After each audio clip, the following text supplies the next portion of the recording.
Hello guys, welcome to my YouTube channel. ഒരാളും കൂടി ഉണ്ട്. അതെ, എൻ്റെ മാതാശ്രീ അസ്മ സലാം എന്ന് പറഞ്ഞാൽ ആൾക്കാർക്ക് അറിയുള്ളൂ. ഗൈസ്, ഞങ്ങൾ ഇപ്പൊ വന്നിരിക്കുന്നത് ഇന്നലെ രാത്രി ഒരാളെ ലൈവ് ഞങ്ങൾ കണ്ട്, സാജിദ സാജിയുടെ ലൈവ്. അപ്പൊ അതില് ഉമ്മ കണ്ടങ്ങ് ഉറങ്ങി. കുറച്ചു നേരം ഞാനും അങ്ങ് ഉറങ്ങി. കുറച്ചു നേരം കഴിഞ്ഞപ്പോഴത്തേക്ക് കുറുക്ക് വിളിയായിരുന്നു. അല്ല, എന്റെ ഫോൺ അങ്ങ് തറയിൽ വീണ്, കട്ടിലിൽ നിന്ന് തറയിൽ വന്നങ്ങ് വീണപ്പം സാജി തറയെ കിടന്ന് ചീത്ത വിളിച്ചു. ഞാൻ കേൾക്കുന്നത് കുറുക്ക് വിളിക്കുന്നതാണ്. ഭയങ്കര കരച്ചില്. അല്ല, ആദ്യം കുറച്ച് എല്ലാരും മോട്ടിവേഷൻ ക്ലാസ് ഒക്കെ കൊടുത്ത് കമന്റ് ഇടുന്നവരെ നല്ല ഇടത്തിന് കൊടുത്തു. അത് കമന്റിൽ ചീത്ത വിളിക്കുന്നത് കൊണ്ട് തിരിച്ചു കൊടുത്ത്. കുറച്ച് കഴിഞ്ഞപ്പോഴത്തേക്ക് ബിസിനസിന്റെ സ്ട്രാറ്റജി കാര്യങ്ങളൊക്കെ ആയി. കുറച്ച് കഴിഞ്ഞപ്പോഴത്തേക്ക് മോട്ടിവേഷൻ കല്യാണം കഴിഞ്ഞവർക്ക് ആണുങ്ങൾക്കായിരുന്നാലും പെണ്ണുങ്ങൾക്കായിരുന്നാലും മോട്ടിവേഷൻ ക്ലാസ്. അവളെ കാര്യം എങ്ങനെ വോട്ട് ബാക്കിയുള്ളവരെ നന്നാക്കണം. അതാണ്. പിന്നെ അവസാനം കൂട്ടക്കരച്ചിലായി. പുള്ളിക്കാരി എന്റെ ഫോൺ നോക്കിയപ്പോ തറയെ കിടന്ന് പുള്ളിക്കാരി കിടന്ന് കരച്ചിലോട് എന്റെ അത്തച്ചിയെ കണ്ടിട്ട് 1 വർഷമായി വ്യൂ കൂട്ടാൻ വേണ്ടിട്ട്. പക്ഷെ അത് ലൈവിന്റെ ലാസ്റ്റ് ആയപ്പോ എന്നാലും നല്ല വ്യൂ ഉണ്ട് കേട്ടോ. പിന്നെ അങ്ങനെ ഇന്നത്തെ ടോപ്പിക്ക് സാജി. പാലക്കാട് എന്ന സ്ഥലത്ത് ഒരു ചെറിയൊരു ഗ്രാമം. ആ ഗ്രാമത്തിൽ ഒരു ചെറിയ ഗ്രാമത്തിൽ ഒരു ചെറിയൊരു വീട്. അതിൽ 3-4 പേര്. അതിൽ ഒരു മകള് ഉമ്മയെ അടിച്ചോട്ടിച്ച്. പിന്നെ ഒരു മകളും ഉണ്ട്, 5 മക്കളും ഉണ്ട്. ഉമ്മയെ ഓട്ടിച്ച്. അപ്പം പിന്നെ ഉള്ളത് ആ ഒരു മകളും, മകൾക്ക് 5 ആൺകുട്ടികളും പുലിക്കുട്ടികളും. ഇതാണ് നായിക സാജിദ സാജി. മായ വടവളൊക്കെ എടുത്തിട്ട് ഓട്ടിച്ചല്ലേ സോഷ്യൽ മീഡിയയിൽ കൂടെ മാക്സിമം നാറ്റിക്കാൻ ശ്രമിച്ചു. നാറ്റിച്ച് അവരങ്ങ് തന്നെ അങ്ങ് ഇറങ്ങിപ്പോയി. ഇനി ശല്യത്തിന്റെ കൂടെ താമസിക്കാൻ പറ്റൂല എന്ന് പറഞ്ഞ് അവരിറങ്ങിപ്പോയി. കുറച്ച് കഴിഞ്ഞപ്പോഴത്തേക്ക് സാജിദ സാജി 5 മക്കളെ വാരിപ്പറക്കി വീട്ടിൽ നിന്ന് പോണതാ. അന്ന് ചന്ദനത്തടി മോഷണമായിട്ടാണ് പോയത്. ഉമ്മാരെ ചന്ദനത്തടി മുറിച്ചോണ്ട് പോയി വീട്ടിൽ നിന്ന്. അങ്ങനെ പോലീസും ഫോറസ്റ്റുകാരൊക്കെ വന്ന് പിന്നെ ഈ 5 മക്കളെ പേര് പറഞ്ഞപ്പോ ഒരു ഒപ്പിന്റെ ഇതിൽ വിട്ട്. പിന്നെ അതിനുശേഷം ആള് വാരി കെട്ടിയൊക്കെ പോയി. ഇപ്പം അപ്പാർട്ട്മെന്റിലാണ് കണ്ടിട്ട് താമസം. പിന്നെ ബിസിനസ്സും കാര്യങ്ങളും ഒക്കെ ആയിട്ട് പോണു. പിന്നെ എന്നാലും പാതിരാത്രി ഒരു 12, 1 മണി, 2 മണി, 3 മണി അതിനിടയ്ക്ക് വെച്ചിട്ട് ലൈവുകളുണ്ട്. അതാണ് അവരുടെ ലൈവാണ്. ഞാൻ ആലോചിക്കുന്നേ അതിന്റെ ചുറ്റുമുള്ള ആൾക്കാരുടെ അവസ്ഥയാണ്. ഇവര് പുറത്തിരുന്നാണ് ബാൽക്കണിയിൽ എന്തോ ഇരുന്നാണ് ഈ ലൈവൊക്കെ ഇടുന്നത് എന്നും പറഞ്ഞ് മക്കൾ വെള്ളം ഓഫ് ചെയ്, അതങ്ങ് ഇട്, നീ എന്തോ ചെയ്യണം, ഗ്യാസിൽ കളിക്കണ വീട് അവിടെ എന്ന് പറയും. ഓരോ വിരട്ടങ്ങ് ഇട്ടുകൊടുത്താണ്ടല്ല പുലുങ്ങിപ്പോവും. കോട്ടയം ഹോസ്പിറ്റലിൽ ഇടിഞ്ഞു വീണതിന് തുല്യമാവും. അവർക്കാണെങ്കിൽ എനിക്ക് തോന്നുന്നു ആ കൊച്ചുങ്ങളെ നോക്കാനൊന്നും സമയമൊന്നുമില്ല. ഇന്നലെ ലൈവില് ഇടയ്ക്ക് ഒന്ന് ആ കൊച്ചിരിക്കുന്ന കണ്ടില്ലേ, എല്ലും തോലും ആയി. അതൊരു ഫുഡൊന്നും കൊടുക്കൂല എന്ന് പറഞ്ഞാൽ അവള് ബിസിനസ്സും കാര്യങ്ങളുമായിട്ട് അങ്ങ് പോവേണ്. വീട്ടിലൊന്നും വേവിക്കൂല. ആണ്ടിലൊരിക്കൽ വരും, ആഴ്ചയിൽ 2 ആഴ്ചയിൽ വീട്ടിൽ കയറി വരും. വീട്ടിൽ കയറി വരുമ്പോൾ എന്തെങ്കിലും കച്ചട ഇത്തിരി പുലം ഫുഡുമായിട്ടൊക്കെ കയറി വരും. കയറി വന്നിട്ട് ഇട്ട് വെട്ടിക്കാതിരിക്കും. കയറി വന്നിട്ട് ആ കുട്ടിയൊക്കെ ആ ഒരു നേരത്തെ ആഹാരം കൊടുക്കും. എന്നിട്ട് നേരം വെളുത്ത് അവളങ്ങ് പോവും. പിന്നെ അതുപോലെ 2 ആഴ്ചയാകുമ്പോ വീണ്ടും വരെ കൊച്ചുങ്ങളൊക്കെ എല്ലും തോലുമായി. ഇതിലൊക്കെ ഇങ്ങനെ കാണാൻ എനിക്കാണെങ്കിൽ സങ്കടം വന്നത് ഇന്നലെ കണ്ടപ്പോഴത്തേക്ക്. ഇവള് പണ്ടിരുന്ന് ഒരു വീഡിയോയിൽ പറഞ്ഞിട്ടുണ്ട്, ഉമ്മയാണ് നമ്മളെ 5 പേരെയും വളർത്തിയത്, പ്രശ്നക്കാരനായിരുന്നു, അപ്പൊ ഞങ്ങളെ നോക്കത്തില്ല, വാപ്പാക്ക് നമ്മളെ കുറിച്ച് ഒരു ഇതും ഇല്ലായിരുന്നു, അങ്ങ് പോവും, ഇങ്ങനെയാണ് പറഞ്ഞത്. കുറച്ച് കഴിഞ്ഞ് ഉമ്മായൊക്കെ ആയിട്ട് അടിയായപ്പോഴത്തേക്ക് ഉമ്മായ മാക്സിമം നാറ്റിക്കാൻ ശ്രമിച്ചു. കുറച്ച് മുന്നേ ഒരു ഷോർട്സ് ഇട്ടില്ലായിരുന്നോ? നിങ്ങൾക്ക് എന്ത് കാര്യം, ഉമ്മായും മക്കളും ആവുമ്പോ ഷോർട്സിൽ മിക്സി എടുക്കാൻ വന്ന സമയത്ത് നമ്മൾ ഉമ്മായും മക്കളും ആവുമ്പോ നമ്മൾ അടി കൂടും, എല്ലാം ചെയ്യും. എന്റെ ഉമ്മായും അനിയത്തിയാരൊക്കെ എന്റെ വീട്ടിലുണ്ട് എന്നൊക്കെ ഇരുന്ന് പറഞ്ഞു. വയസ്സായ ആൾക്കാര് നമുക്ക് പൈസ കൊടുക്കുക. കാരണം എന്താന്ന് വെച്ചാല് ആ മനുഷ്യന് ആ ആരോഗ്യം ലാസ്റ്റ് ആയപ്പോഴത്തേക്ക് സാജിദ സാജി ചെയ്ത നന്മകൾ പറയാൻ തുടങ്ങി. അതായത് ഞാൻ പാവങ്ങളെ സഹായിക്കും, ഞാൻ പാവങ്ങൾക്ക് ഫുഡ് കൊടുക്കും. അങ്ങനെ കൊടുക്കണ എന്തിനാണ്? അലഞ്ഞിരിഞ്ഞ് നടക്കണ ഭ്രാന്തനായ വിദ്യാഭ്യാസം വിവരം ഇല്ലാത്ത പാപ്പായ ആരെങ്കിലും ഒക്കെ ഫുഡ് കൊടുക്കുമല്ലോ എന്ന് വിചാരിച്ചാണ് ഞാൻ ആർക്കെങ്കിലും ഒക്കെ ഫുഡ് കൊടുക്കണേ. കൊണ്ട് ആ ഒരു ആരോഗ്യം അവർക്കില്ല. അവർക്ക് മറ്റൊരാളുടെ മുന്നിൽ പണിയെടുക്കാൻ പറ്റില്ല. നല്ല ക്ഷീണിതനാണ്, അയാൾക്ക് പറ്റില്ല. അവർക്ക് നമ്മൾ പൈസ കൊടുക്കുക. അതൊക്കെ പടച്ചോന്റെ ഭാഗത്തുനിന്ന് കൂലി കിട്ടുന്ന സംഭവങ്ങളാണ്. ഞാൻ അങ്ങനെയൊക്കെ ചെയ്യലിട്ടാ. ഞാൻ ഈ എന്താ പറയാ അതുപോലെ തന്നെ ഫുഡ് കഴിക്കാൻ ഇരുന്ന് പറഞ്ഞാൽ ആരെങ്കിലൊക്കെ എന്റെ അടുത്ത് വന്നിരിക്കലുണ്ട്, ഒന്ന് ഫുഡ് വാങ്ങിച്ചു തരും, ഞാൻ വാങ്ങിച്ചു കൊടുക്കും. ഇവളുടെ അടുത്തൊക്കെ ആരാന്തോ ഇങ്ങനെയൊക്കെ വീടാണ്. ഞാൻ ഇവിടെ ഇന്ന് ഫുഡ് വാങ്ങിച്ചു കൊടുത്തിട്ടുണ്ടെങ്കിൽ എന്റെ അത്ത അവിടെ എവിടെയെങ്കിലും ഫുഡ് വാങ്ങിക്കാൻ കഷ്ടപ്പെടുന്നുണ്ടെങ്കിൽ എന്റെ അത്താക്ക് ആരെങ്കിലും ഫുഡ് വാങ്ങിക്കൊടുക്കും. അലഞ്ഞു തിരിഞ്ഞ് നടക്കണമെന്നാണ് പറയണത്. ഇവക്ക് കണ്ടുപിടിച്ചൂടെ? അവിടെ തന്നെ ഉണ്ട് പാലക്കാട്, പക്ഷെ ഇവക്ക് പാട് കൊണ്ടുവന്ന് നിർത്താൻ പാട്. ഇതാണ് കാര്യം. ആര് നോക്കും? ചിന്തിക്കുന്ന ഒരാളാണ്. കാരണം എന്താന്ന് വെച്ചാൽ എന്റെ അത്ത അലയുന്ന ആളാണ്, 4 പേർ അലയുന്ന ആളാണ് എന്റെ അത്താക്ക്. ഞാൻ ഇവിടെ ഒരു മനുഷ്യന് ഫുഡ് വാങ്ങിച്ചു കൊടുത്തിട്ടെങ്കിൽ അതിന്റെ പുണ്യം കൊണ്ട് പടച്ചോൻ എന്റെ അത്താക്ക് അവിടെ ആരെങ്കിലും ഫുഡ് വാങ്ങി കൊടുക്കാനുള്ള ഒരു ആളിനെ പടച്ചോൻ ഏൽപ്പിച്ചിട്ടുണ്ടാവും. ആ ഒരു മനസ്സിലൊരു വിശ്വാസം കൊണ്ട് നടക്കുന്ന ആളാണ്. കാരണം സിനാന്റെ വീട്ടിലാണ് ഈ എവളെ അത്ത വരെയൊക്കെ ചെയ്യും, പക്ഷെ അവരുമായിട്ട് എവള് പിണങ്ങി നിൽക്കുകയാണ്. വിരോധം ആയതിന്റെ പേരില് എവക്ക് എവളെ അത്ത ഇവിടെ വരണത് ഇഷ്ടമല്ല സിനാന്റെ വീട്ടില്. അതുകൊണ്ടാണ് ഇത്രയും പറയണത്. ആ പിള്ളേരെ ആരെ ഇവക്ക് ഇഷ്ടമല്ല, മുത്തുവിനെ സിനാനെ. അതുകൊണ്ടാണ് അല്ലെ ഇവക്ക് ഫുഡ് വാങ്ങിച്ചു കൊടുത്തു. പിന്നെ എന്റെ അത്താനെ കണ്ടിട്ട് ഞാൻ വർഷങ്ങളായിട്ടാ. എന്റെ അത്താനെ എവിടെ വേറെ എവിടെയാണ് അത്താനെ കണ്ടിട്ട് എനിക്കറിയില്ല. എന്റെ അത്ത ഏത് നാട്ടിലുണ്ടോ, എങ്ങനെയാണോ ജീവിക്കുന്നത്, അല്ലെങ്കിൽ എന്റെ അത്താന്റെ ഇപ്പോഴത്തെ സ്ഥിതി എന്താന്നൊന്നും എനിക്കറിയില്ല. എന്റെ അത്തയാണ് എന്തൊക്കെ എന്റെ കത്തയാണെങ്കിൽ കണ്ടുപിടിക്കാൻ പറ്റില്ല. പോലീസിന് കൊടുക്കണം. എവള് പറഞ്ഞ് എവളെ വീട്ടിന്റെ ഭാഗം തന്നെ ഉണ്ടെന്ന്. എവിടെയൊക്കെ ഉണ്ട്. അല്ല ഇവക്ക് കണ്ടുപിടിക്കാൻ വയ്യെങ്കിൽ പോലീസിന് ഒരു ഇത് എഴുതി കൊടുക്ക, മിസ്സിംഗ് ആണ്, ഒന്ന് കണ്ടുപിടിച്ചു തരണോന്ന് പറഞ്ഞാൽ പോലീസ് കണ്ടുപിടിച്ചു. അതാണ് ഷെബീനാരെ ലൈവില് ഷെബീന എന്ന് പറയുന്നുണ്ട്. ഷെബീനായും മുത്തു സിനാനും എല്ലാരും വന്ന് അവര് പറയുന്നുണ്ട് ഇതുപോലെ. ഈ കുട്ടിയുടെ അടുത്ത് സിനാനെ വിളിച്ചിട്ടാണ് പറഞ്ഞത്, സിനാനെ ഇനി നീ അവളെ അത്തായ അതിനകത്തോട്ട് കയറ്റരുത്, അങ്ങ് പറഞ്ഞു വിടണം, അവളെ കൂടെ അങ്ങ് വിട്ടു കൊടുക്കണം, അവള് കൊണ്ടുപോയി നോക്കട്ടെ. അതാണ് ചെയ്യാറുള്ളത്. സത്യം. ഭ്രാന്തനായാലും എങ്ങനെയൊക്കെ ആയാലും എന്റെ അത്തയാണ്. എവിടെ എന്താ പറയാ പറിച്ചോൺ നിറയെ ആയുസ് ഇട്ട് കൊടുക്കട്ടെ. എന്റെ അത്താക്ക് ആരെങ്കിലൊക്കെ ഭക്ഷണം കൊടുക്കട്ടെ. ശരി, അവള് ആഹാരം കൊടുക്കുകയില്ല, അവളെ വീട്ടിൽ കൊണ്ട് നിർത്തുകയില്ല, എന്നിട്ട് പറയണ നിറച്ച ആയുസ് കൊടുക്കട്ടെ, അല്ലെങ്കിൽ തിരിച്ച് അവളെ മക്കള് എന്നെ തോലരിച്ച് എന്തായിരുന്നാ പറയല്ല. ഈ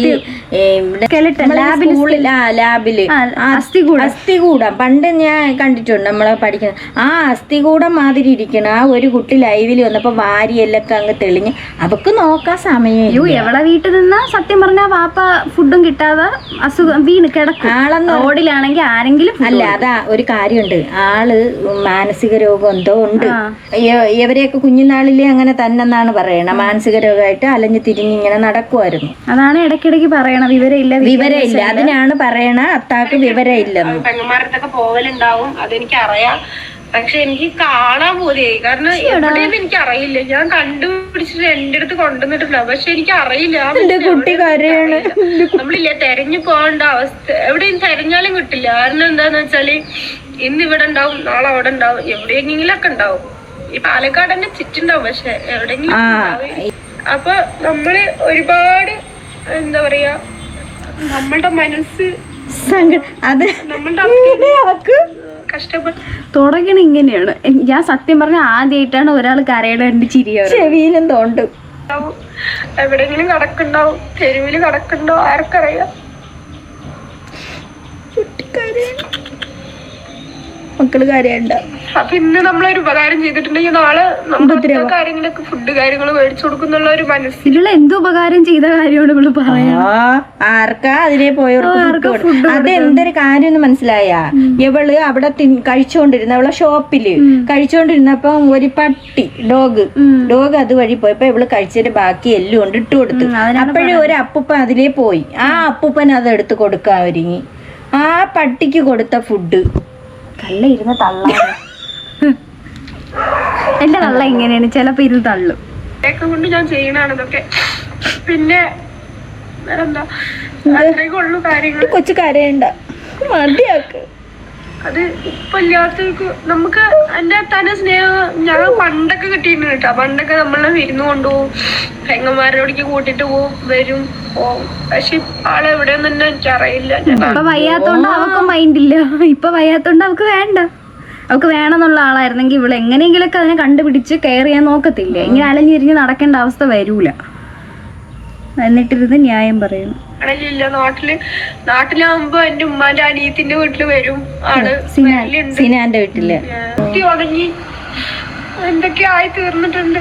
കുട്ടി ഉണങ്ങിയെന്ന്. അപ്പൊ അവളെ വീട്ടിലുള്ള കൊച്ചുങ്ങളെ നോക്കാൻ അവക്ക് സമയമില്ല. എവിടെന്ന് അറിയില്ല.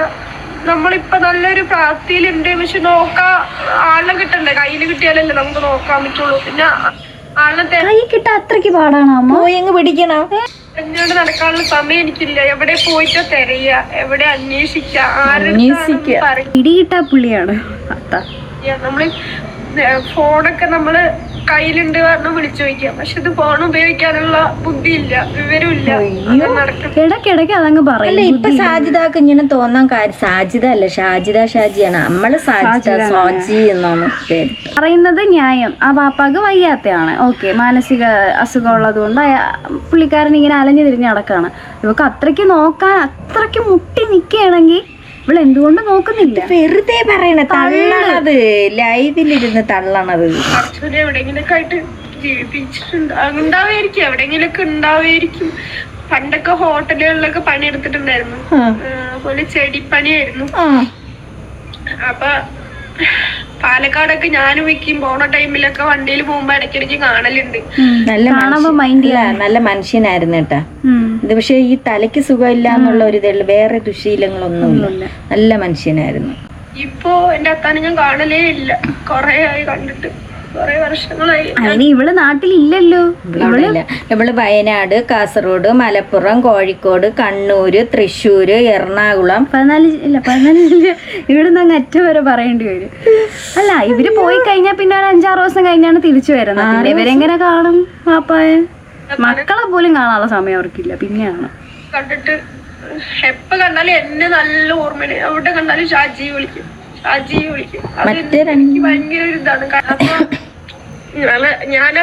ഞാൻ ആർക്ക് ഭക്ഷണം വാങ്ങി കൊടുക്കണെങ്കിലും ആർക്കും ഒരു ഉപകാരം ചെയ്യണെങ്കിലും എന്റെ മനസ്സിൽ അപ്പൊ ഉണ്ടാവണ ഒരു കാര്യം എന്റെ അത്ത എവിടെയെങ്കിലൊക്കെ ഉണ്ടാവും. കള്ളത്തരം പറയണം, കള്ളത്തരം തള്ളാമ്പ കുറച്ചൊക്കെ തള്ള. ഏതാ ഒരു ദിവസം ആർക്കോ എന്തോ മേടിച്ചു കൊടുത്ത് കാണും. ഞാൻ പറഞ്ഞില്ലേ, റോഡേ പോയ പട്ടിക്ക് എല്ലിട്ട് കൊടുത്ത് തിന്നേറ്റ ബാക്കി. എന്റെ അത്ത കാര്യങ്ങൾ എന്തെങ്കിലുമൊക്കെ ചെയ്തു കൊടുക്കുന്നുള്ള ഒരു ഇതിലാണ് ഞാൻ ചെയ്തു കൊടുക്കല്. എത്രയൊക്കെ തള്ളി പറഞ്ഞാൽ തന്തല്ലേ, നമ്മൾ ഉണ്ടാക്കിയ തന്ത. അപ്പൊ തള്ള ഒരു സൈഡിൽ ഇരുന്ന് ചിരിക്കുകയാണ്. തള്ളയെ വെട്ടാൻ പോയി, വെട്ടോത്തി എടുത്ത് മട വാളും തള്ളേനെ അങ്ങ് വീട്ടിൽ നിന്ന് ഓട്ടിച്ചു. എന്നിട്ട് ഇപ്പൊ വാപ്പാര സൈഡ് ബുദ്ധിയിലാണ് നടക്കാണ്. കാരണം ആളങ്ങനെ ചെയ്യില്ല. ബുദ്ധിയില്ല, വിവരമില്ല. വിവരമില്ല. എടീ, നിന്റെ വാപ്പായ അങ്ങനെയൊക്കെ പറയുമ്പോ വിവരവും ഇല്ല, ജനിപ്പിച്ചതല്ലേ, ഒന്നുമില്ല, വിവരവും ഇല്ല, ബുദ്ധിയില്ല. മാനസിക രോഗം എന്തോ എനിക്കറിഞ്ഞൂടാ, അങ്ങനെ എന്തോ പ്രശ്നമുണ്ട്.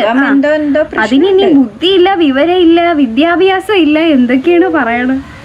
നല്ല ഭ്രാന്തന്മാരെ പോലെ നടക്കും. ഭ്രാന്തനെന്ന് കണ്ടോ? അവിടെ കാണില്ല. ഞാൻ കണ്ടിട്ട് വർഷങ്ങളായി, ഇതുവരെ കണ്ടിട്ടില്ല. എന്റെ ഉമ്മാനോട് എനിക്ക് ഏറ്റവും വലിയ വെറുപ്പും ദേഷ്യവും എന്റെ അത്താനെ ആട്ടി ഓടിക്കുന്നതുകൊണ്ട് മാത്രമാണ് ഇത്രയും വെറുപ്പും ദേഷ്യം തുടങ്ങിയത്. കാരണം എന്റെ അത്ത ഒരു ഭ്രാന്തനാണ്. എന്റെ അത്താനെ ഞാൻ എന്റെ ഉമ്മാന്റെ അടുത്ത് പറയുന്നുണ്ട്, ഹോസ്പിറ്റലിൽ ഭാര്യയായിട്ട് നമ്മള് ഭാര്യമാര് ജീവിച്ചിരിക്കുമ്പോ മക്കളെ നോക്കാൻ ഡോക്ടർമാര് സമ്മതിക്കില്ല. അതേത് ഡോക്ടർമാർ സമ്മതിക്കാത്ത? ഭാര്യമാര് ജീവിച്ചിരിക്കുമ്പോ മക്കള് വാപ്പായെ നോക്കാൻ സമ്മതിക്കൂലെന്ന് ഡോക്ടർമാര്. അതേത് ഡോക്ടറാണ് അങ്ങനെ സമ്മതിക്കാത്തത്? പൈസ ഞാൻ ഇറക്കാം, നമ്മുടെ അത്താനെ നമ്മൾ കൊണ്ട് നോക്കാം, എവിടെയാണെങ്കിലും കൊണ്ട് നോക്കാന്ന് പറഞ്ഞ എന്റെ തള്ള നിങ്ങൾക്ക് ആവശ്യമുള്ളവര് കൊണ്ടേ നോക്കിക്കോന്ന് പറഞ്ഞത്. അത് തന്നെ പറഞ്ഞോണ്ടിരിക്കാൻ. ഇപ്പൊ നിനക്ക് ആവശ്യത്തിന് സമ്പാദ്യം ഉണ്ട്, നിനക്ക് ഹോസ്പിറ്റലിൽ കൊണ്ടുപോകാനുണ്ട്, ഇഷ്ടം പോലെ ഉണ്ട്, കണ്ടമാനം ഉണ്ട്, വീടായെന്ന് പറയണ്, ഫുഡിന് ഫുഡുണ്ട്, വസ്ത്രത്തിന് വസ്ത്രമുണ്ട്, എല്ലാം ഉണ്ട്, ക്യാഷ് കണ്ടമാനം ഉണ്ട്. തലയ്ക്ക് മീതെ നടക്കണം. നീ കൊണ്ടുപോയി നോക്കടി, നോക്കടി സാജിദ. എവിടെയും പോകുന്നില്ല. പിന്നെ നിങ്ങൾ എന്റെ തള്ളനെ വല്ലാണ്ട് ഇങ്ങനെ പുകഴ്ത്തി പറയണ്ടല്ലോ. ആള് മാറി. കാര്യം ഇവള് ഒരു ദിവസം ഒരു കാര്യം പറയും, കുറച്ചു ദിവസം കഴിഞ്ഞത് മാറ്റി പറയും. ഇടയ്ക്ക് പറഞ്ഞ് എൻ്റെ ഉമ്മായും എൻ്റെ അനിയത്തിമാരും അവരെ വിട്ടിട്ടേ എനിക്കൊരു കാര്യം. നിങ്ങളെന്തിനും അവരെ പറഞ്ഞു, നിങ്ങളെന്തിനും ഇവരെ പറഞ്ഞു എന്ന് പറഞ്ഞു. ഇപ്പൊ പറയണ കണ്ട ആ തള്ള കള്ളിയാണെന്നും കളവിയാണെന്നും. നല്ല നല്ല പുള്ളന്നല്ല, നിങ്ങൾ വിചാരിക്കുന്ന ആളേ അല്ല.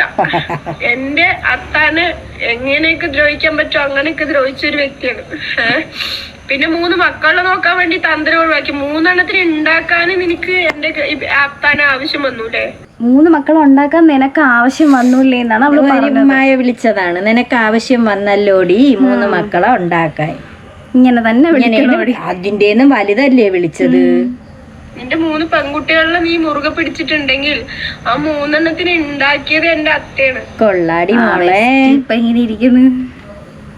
മായ എടി പൊടി എന്നൊക്കെ വിളിക്കുന്നിരുന്നു. എന്നിട്ടിരുന്ന് ബാക്കിയുള്ളവർ ഉപദേശിക്കും. ഒരിക്കലും ഒരാണില്ലാണ്ട് ഒരു പെണ്ണിനത്ത് കുട്ടികളെ കിട്ടില്ല. എന്റെ അത്താനെ നീ പുറന്തള്ളി എന്റെ അത്താനെ അടിച്ചു ഓട്ടിപ്പിച്ച ആളാണ്. എന്റെ അത്താനെ എന്താ പറയാ, ഞാൻ കുടുംബകഥകൾ ഇനി നിങ്ങളോട് പറയുന്നില്ല. നല്ല കാര്യം പറയണ്ട. ഇതൊക്കെ തന്നെ ഇത് ഇങ്ങനെ ഇരുന്ന് ഒരു സാജിയെ കൊണ്ട് തോറ്റ് ഗൈസ് ഞെട്ടിപ്പോയി ഇന്നലെ. ഇങ്ങനെ ഇരുന്ന ലൈവ് ഇടയ്ക്ക് വെച്ച് ചെറിയ തെറിയുണ്ടായിരുന്നു. അത് കമന്റിന് റിപ്ലൈ കൊടുത്തതാണ്. അത് ചിലപ്പോ നമ്മളെ കൊണ്ട് സഹിക്കാൻ പറ്റാത്ത അത്രയും ചീത്ത ഇരുന്ന് വിളിച്ചു കളയും. ഓരോരുത്തർ ഇട്ടും കളഞ്ഞിട്ടും ഒക്കെ പോണവരുണ്ട്. മക്കളെ നോക്കാൻ ബുദ്ധിമുട്ടാണ്. പണ്ടത്തെ കാലമല്ല, പണ്ടൊക്കെ നമ്മളെയൊക്കെ അമ്മമാരൊക്കെ 10-12 മക്കളെയാണ് നോക്കി. ഇപ്പം അതുപോലെ അല്ല.